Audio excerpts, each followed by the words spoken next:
You're watching DD India News Hour. I'm Ramesh Ramachandran. Right, going back to the top story we are tracking here on DD India News Hour.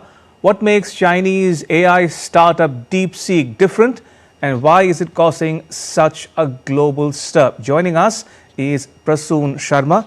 He knows all about IT, and we'll have to gain insights from him over the next few minutes. Mr. Sharma, welcome to DD India News App. Now, I have a few basic questions to ask of you, and I hope your answers will satisfy viewers who are curious to know about DeepSeek but don't know whom to ask first. Now, we are told that DeepSeek is open source in sharp contrast to OpenAI. What does it mean, and why is it such a big deal? First of all, thanks for having me for Welcome. this interesting topic. Yes, it's open source. They launched their the code in US market. And what does it mean is that normally, like if you are using ChatGPT, you can access it for free in India. But with open source, you can also build your programs based on this. And if you compare with ChatGPT or US-based open platform, they are like charging roughly $15 per input token. It's like what you give inside. But this DeepSeek is just charging $0.5. So that's a huge difference. So it's very, very cost effective. So if you are building maybe like you want to build your own image-based processing, you just give a description to make a presentation or like a video. So you can do this in a fraction of it when you are using this new DeepSeek. But we still have to check availability in India and how it works in India or not.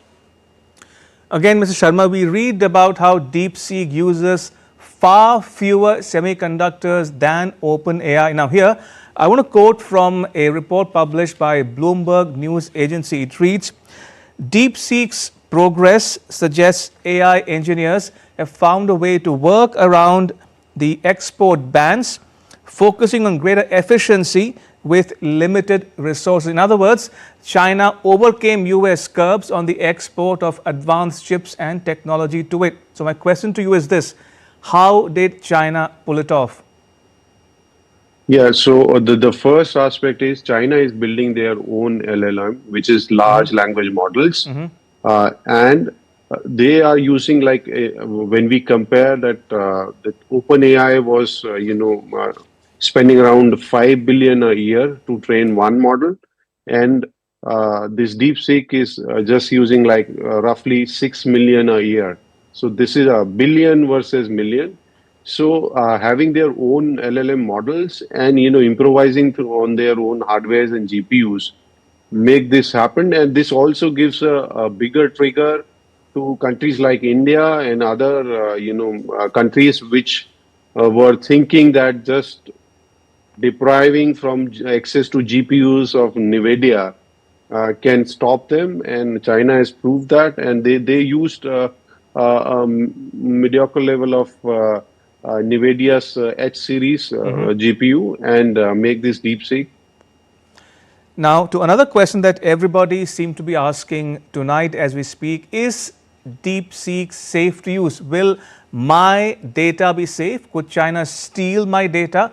How much of DeepSeek's operations are influenced or controlled by the government of China? Also, should users be worried about the potential for surveillance or data tracking by DeepSeek? By the way, this might interest viewers. Today, the 28th of January, is International Data Privacy Day as well. So a very good question, and I think we have to wait and watch. And definitely, there is an angle of support for Chinese government, and because the basic building block of this DeepSeek is the LLM, which is made in China. So that we have to wait and watch, and we should be very cautious of using it in initial stages.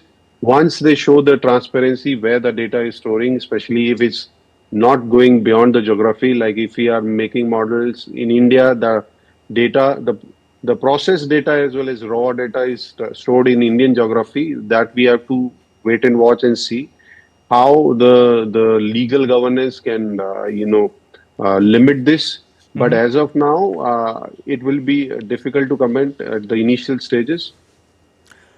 Mr. Sharma, does DeepSeek's censorship of sensitive topics compromise its credibility as a global AI model?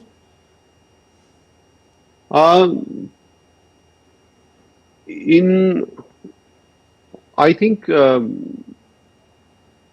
not really, but we Okay. have to wait and watch because the computing power it has is like sometimes 20 to 50% more than the existing one, with fraction of cost. So it may, if they, I mean, it's depends on the users if they For instance, Mr. try Sharma, we are using. told that if you ask DeepSeek anything about Tiananmen Square massacre, it says, sorry, I can't answer this question. Yeah, so that is the great cyber wall of China. So because the language model is based or made by China, so definitely they can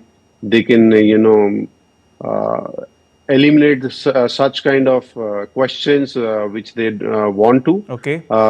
because they are controlling the building blocks. But I think it will be difficult for others who don't have access to LLMs to achieve this.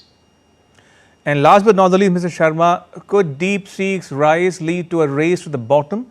Will it compromise ethics? In other words, could DeepSeek's low-cost advantage create a dependency on less ethical production methods? I think it will create or motivate developing nations that they can also make this LLMs and AI related solutions.